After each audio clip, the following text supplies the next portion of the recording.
محرم الحرام کا آغاز ہوتے ہی مسجد الحرام میں غلاف کعبہ کی تبدیلی کی روح پر تقریب جاری ہے۔ قصبہ فیکٹری سے غلاف کعبہ مسجد الحرام منتقل کر دیا گیا۔ 1300 کلو گرام وزنی غلاف کعبہ پر 20 ملین ریال لاگت آئی ہے۔ رپورٹس کے مطابق غلاف کعبہ 670 کلو گرام خالص ریشم سے تیار کیا گیا ہے۔ غلاف کعبہ پر 120 کلو سونا جبکہ 100 کلو گرام چاندی سے آیت قرآنی کو کنندہ کیا گیا ہے۔ غلاف کعبہ کی تبدیلی کے موقع پر مسجد الحرام میں ہزاروں کی تعداد میں نمازی اور زائرین موجود ہیں اور وہ اس روح پرور تقریب کا حصہ ہیں۔ تلنگانہ کے بھدادری کوتگوڑیم میں 7ویں جماعت کے ایک طالب علم کی دل کا دورہ پڑنے سے موت واقع ہو گئی۔ 13 سالہ تیجاوت ہری کرشنا نامی یہ لڑکا ایک پرائیویٹ اسکول میں زیر تعلیم تھا۔ جب اس نے سینے میں درد کی شکایت کی تو اسے سرکاری جنرل ہاسپٹل لے جایا گیا، جہاں ڈاکٹروں نے اسے مردہ قرار دیا۔ بتایا جاتا ہے کہ لڑکے کے دل میں سوراخ تھا اور ماضی میں اس کے دل کی سرجری بھی ہوئی تھی۔ تلنگانہ اینٹی نارکوٹکس بیورو اور سائبر آباد ایسوری پولیس نے کل رات دیر گئے حیدرآباد کے کئی کلبوں پر چھاپے مارے۔ منی کنڈا کے ایک کلب میں چھاپے کے دوران انہوں نے منشیات کا نشہ کرنے والوں کو حراست میں لے لیا۔ 55 افراد کے منشیات کے معائنے کیے گئے، جس میں 20 افراد مثبت پائے گئے۔ پولیس کو پتہ چلا تھا کہ اس پب میں منشیات کی پارٹی منعقد کی گئی ہے۔ تمام ملزمین کی عمر 25 سے 30 سال کے درمیان ہے۔ پولیس نے انکشاف کیا کہ منشیات کے معائنے میں مثبت پائے جانے والوں کو رائے درگم پولیس اسٹیشن منتقل کیا گیا ہے۔ پنچنامے کے بعد FBR درج کی گئی ہے۔ پولیس نے ملزمین سے پوچھ گچھ کر رہی ہے یہ منشیات پب میں کہاں سے لائے گئے۔ ڈائریکٹوریٹ آف ریونیو انٹیلیجنس کے عہدیداروں نے حیدرآباد میں بڑی مقدار میں سونا ضبط کیا۔ حکام نے اتوار کو بتایا کہ ضبط کیے گئے سونے کے کھلی عام مارکیٹ میں قیمت 2.9 کروڑ روپے تک ہو گئی۔ حکام نے یہ سونا کولکتہ سے حیدرآباد ایک بس میں لے جانے کے دوران پکڑا۔ DRI حیدرآباد زونل یونٹ کے عہدیداروں نے بتایا کہ سونا 4 کلو گرام تک ہے۔ حکام نے اسے ایک خفیہ اطلاع پر پکڑ لیا اور 2 افراد کو حراست میں لیا گیا اور ان سے پوچھ تاچھ کی جا رہی ہے۔ یہ دونوں افراد کے بارے میں کہا گیا ہے کہ وہ کپڑوں میں سونا اسمگلنگ کرتے تھے۔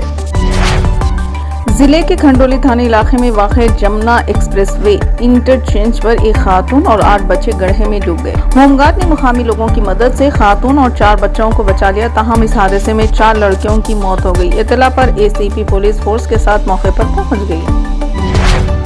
مہاراشٹر کے پونے ضلع میں زیکا وائرس کے 5 نئے مریض ملنے کے بعد انتظامیہ چوکنا ہو گئی۔ ان 5 کے خون کے نمونے لیبارٹری بھیجے گئے۔ ہفتے کی شام ہر ایک کے خون کے نمونوں میں زیکا وائرس کی تصدیق ہوئی۔ ان میں 3 حاملہ خواتین بھی شامل ہیں۔ اس وقت پونے میں زیکا وائرس کے کل 11 کیسز رپورٹ ہوئے ہیں۔ اس وجہ سے پونے میونسپل کارپوریشن نے شہریوں سے محتاط رہنے کی اپیل کی۔ پونے میں پائے جانے والے تمام متاثرہ مریضوں کا علاج جاری ہے۔ زیکا وائرس سے متاثر ہونے پر مریض جسم پر سرخ دھبے، بخار اور پٹھوں میں درد جیسی علامات ظاہر کرتے ہیں۔ پونے میونسپل کارپوریشن کے assistant health officer doctor Rajesh Dage نے کہا کہ زیکا وائرس کے متاثرین کا علاج جاری ہے اور ان کی صحت میں بہتری آ رہی ہے۔ تلنگانہ کے ضلع سوریا پیٹ کے بالا میلا علاقے میں Telangana social welfare residential degree college for women میں پیش آئے ایک عجیب و غریب واقعے میں طالبات کو مبینہ طور پر پرنسپل کے کمرے میں بیئر کی بوتلیں ملی، جس کے بعد کمرے کو تالا لگا دیا گیا۔ طالبات کے الزامات پر رد عمل ظاہر کرتے ہوئے Telangana social welfare residential educational institution society نے ابتدائی جانچ کی بنیاد پر پرنسپل کا تبادلہ کر دیا۔ اس واقعے کے بعد طالبات نے کالج کے احاطے میں پرنسپل کو ہٹانے اور اسسٹنٹ کیئر ٹیکر کی معطلی کا مطالبہ کرتے ہوئے احتجاج کیا۔ تلنگانہ RTC بس کو نہ روکنے پر خاتون مسافرین نے احتجاج کیا۔ یہ واقعہ ضلع جے شنکر بھوپال پلی میں پیش آیا۔ تفصیلات کے مطابق ضلع کے مورچم پلی چوراہے کے قریب RTC بس کو نہ روکنے پر خواتین کی بڑی تعداد نے برہمی ظاہر کرتے ہوئے احتجاج کیا۔ پرکال بھوپال پلی کے قریب کیے گئے اس احتجاج کے نتیجے میں ٹریفک جام ہو گئے اور گاڑی سواروں کو مشکل صورتحال کا سامنا کرنا پڑا۔ انہوں نے مورچہ پلی سے 10 دیہاتوں کے لیے بس سٹاپ قائم کرنے کا مطالبہ کیا اور اپنے مطالبے کی حمایت میں شدید نعرے بازی کی۔ خواتین کے اس اچانک احتجاج کے نتیجے میں کچھ دیر کے لیے کشیدگی پھیل گئی۔ آندھرا پردیش کے وزیر اعلیٰ این چندرا بابو نائیڈو نے اتوار کو کہا کہ آندھرا پردیش اور تلنگانہ ان کے لیے ان کی 2 آنکھوں کی طرح ہے۔ نائیڈو نے چیف منسٹر کا عہدہ سنبھالنے کے بعد آج پہلی بار یہاں نندموری تارک راما راؤ بھون کا دورہ کیا۔ انہوں نے تلگو دیشم پارٹی TDP کے تلنگانہ کیڈر کی سخت محنت کی تعریف کی اور ان کا شکریہ ادا کیا، جنہوں نے آندھرا پردیش میں پارٹی کی جیت میں تعاون کیا۔